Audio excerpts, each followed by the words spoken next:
Hello అండి, welcome to Krishna's kitchen. ఈరోజు నేను సర్వపిండి చేసి చూపిస్తున్నాను.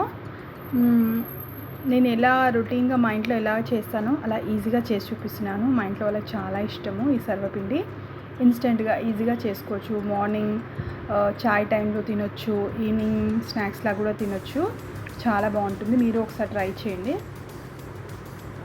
ఈ సర్వపిండిని తెలంగాణలో చాలా రకాలుగా చేస్తూ ఉంటారు. అంటే చాలా రకరకాల ఇంగ్రీడియంట్స్ వేసుకొని చేస్తూ ఉంటారు. నేను ఎప్పుడు ఎలా చేస్తానో అలా చేసి చూపిస్తున్నాను. మీరు ఒకసారి ట్రై చేయండి. కానీ టేస్ట్ మాత్రం చాలా బాగుంటుంది. నేను ఇక్కడ బియ్యం పిండి వేసేసుకున్నాను 1 కప్పు. అందులో వేయించుకున్న పల్లీలు, నానబెట్టుకున్న శనగపప్పు, ఆనియన్స్ కూడా వేసేసుకున్నాను. ముందుగానే నేను పల్లీలను వేయించుకొని వేసేసుకున్నాను. ఇక్కడ ధనియాలు కొద్దిగా బరకగా దంచేసి వేసేసుకుంటున్నాను. ఇలా బరకగా దంచేసి వేసుకుంటే ధనియాల ఫ్లేవర్ చాలా బాగుంటుంది. అలాగే సన్నగా కట్ చేసుకున్న కరివేపాకు కూడా వేసేసుకున్నాను. పచ్చిమిర్చిని కూడా చిన్న చిన్న ముక్కలుగా కట్ చేసి వేసుకున్నాను. పసుపు కూడా వేసుకుంటున్నాను. ఇది ఆప్షనల్ అండి, పసుపు వేసుకోకున్నా పర్వాలేదు. కొద్దిగా కారం కూడా వేసేసుకుంటున్నాను. కారం ఎక్కువ తినేవాళ్ళు, కారం ఇష్టపడే వాళ్ళు కారం వేసుకోండి. ఇక్కడ నేను పచ్చిమిర్చి కూడా వేసుకున్నాను కదా, చూసి వేసుకోండి. అలాగే కొద్దిగా అల్లం వెల్లుల్లి పేస్ట్ వేసుకుంటున్నాను. కొందరు అల్లం వెల్లుల్లి పేస్ట్కి బదులుగా వెల్లుల్లి దంచి వేసేసుకుంటారు. ఇక్కడ ఉప్పు కూడా వేసేసుకున్నాను.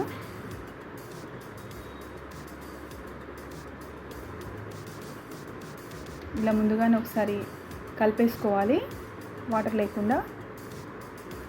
మనం వేసుకున్న ఉప్పు కారాలన్నీ బాగా పడతాయి.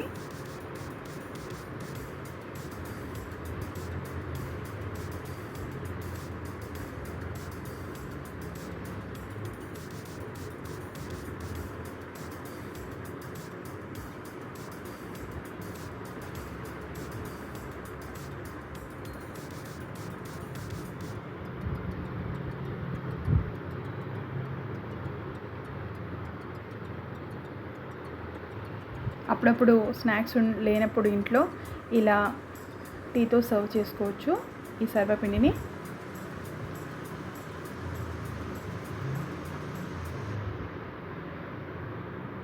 దీన్ని చేసుకొని 2 days స్టోర్ కూడా చేసుకొని తినొచ్చు.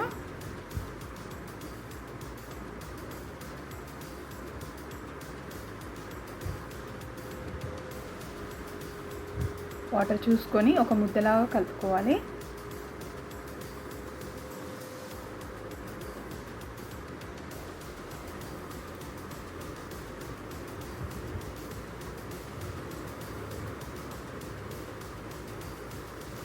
ఈ సర్వపిండిలో సొరకాయ తురుమును కూడా వేసుకుంటారు, అలా కూడా బాగుంటుంది. ఇలా ముద్దలా రావాలి.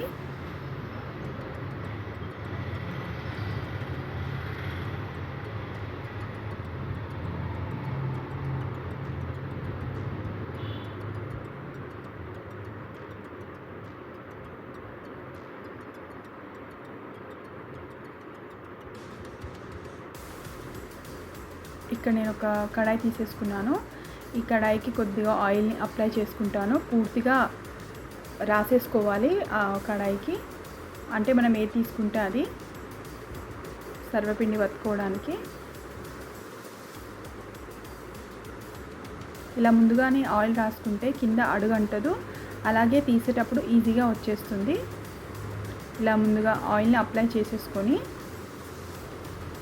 పిండిని వత్తేసుకోవాలి. మనకి ఇష్టమైన సైజులో, పెద్దగా అయితే పెద్దగా, చిన్నగా అయితే చిన్నగా, ఎలాగైనా వత్తుకోవచ్చు.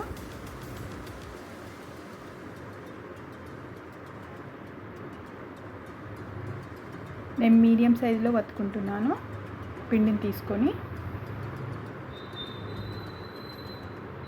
ఇలా తీసుకొని వేళ్ళతో ఇలా వత్తుకుంటూ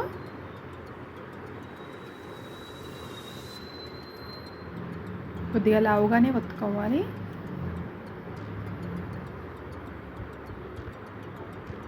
ఇలా కొద్దిగా తిక్కుగా వత్తుకుంటే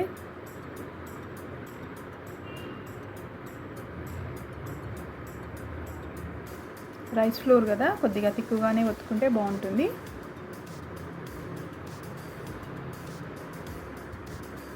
ఇలా మధ్యలో ఫింగర్స్తో హోల్స్ పెట్టుకోవాలి.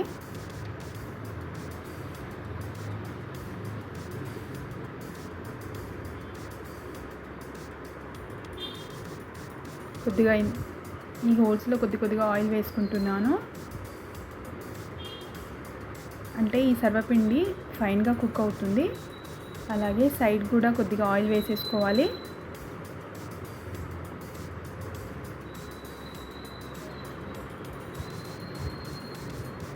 స్టవ్ వెలిగించేసుకుంటున్నాను.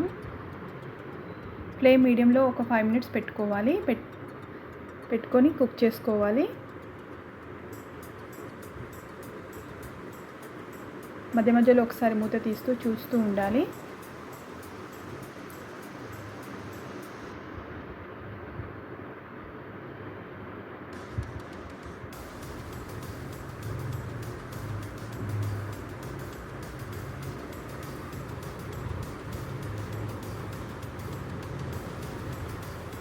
ఇప్పుడు కొద్దిగా ఆయిల్ వేసుకుంటున్నాను.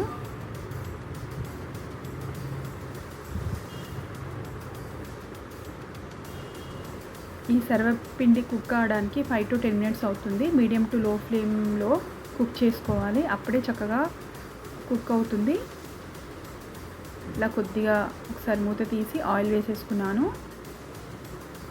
ఒక 4 మినిట్స్ లో ఫ్లేమ్లో కుక్ చేసుకుంటాను.